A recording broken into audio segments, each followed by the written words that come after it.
Hello guys, ini Shyazoo Trading. Uyu munsi reka turebe hamwe PIUSD iri kwitwara gute. PIUSD nubundi na analyse nyinshi cyane twakora kubera ko nubundi of course iri ku dumping.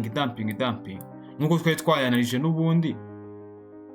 Urabona ko yaje gakora iki kuri zone yacu. Atugenda mu gihe cy'umunsi umwe turebe what happened. Of course neza yakoze muri nuza ingi yari yi. Muri point of interest. Then ikomeza igira iki dumping.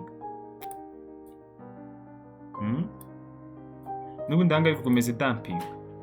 Niyo yakongera kuzamuka yagaruka tapinga muri nuza muri high point of interest settings hanga igakomeza dumping.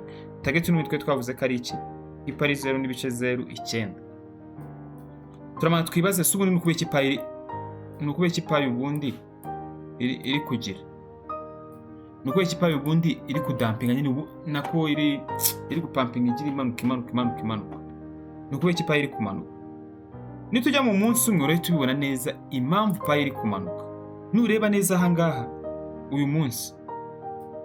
Mu munsi umwe ahangaha. Urabona ikintu yakoze BOS. Iri strong. Strong BOS with body candle close. Iyo ukoze strong BOS with body candle close, ikintu twari expecting cyonyine ni iki? Ni uko yongera igasa nk'ikora aga pull back then igagira iki gapushinga ro. Nibyo yakoze rero. That's the reason why iri gukomeza igira iki imanuka. Yeah. Nunareba neza ahangaha hari row ikeneye kugira iki gukuramo.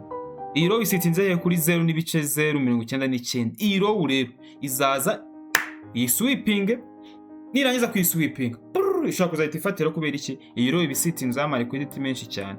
So niyo mpamvu payi ikeneye kuzakura kuri iyi row tunayimarking. Niyo mpamvu payi ikeneye kuzakura kuri iyo PIUSD ikeneye kuzataminga kuri iyi row after tap igahita igira iki ipushing kandi ihapushinga kuri iyi row with aggressive kubera iki habasitinze amanuza buy orders menshi cyane n'ama stop loss n'iki byose bashyize buy limit n'igira nga izahite buying. So niyo mpamvu hakoregitinga with high candlestick iri aggressive igahita pushing iki high.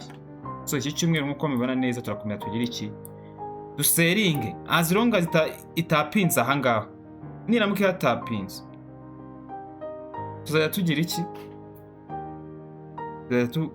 dukenera change of character muri high time frame ubundi tugira iki to buying. So mwakoze kubana natwe yari Shyazoo Trading mukomeze kubana natwe umunsi ku munsi. Ciao.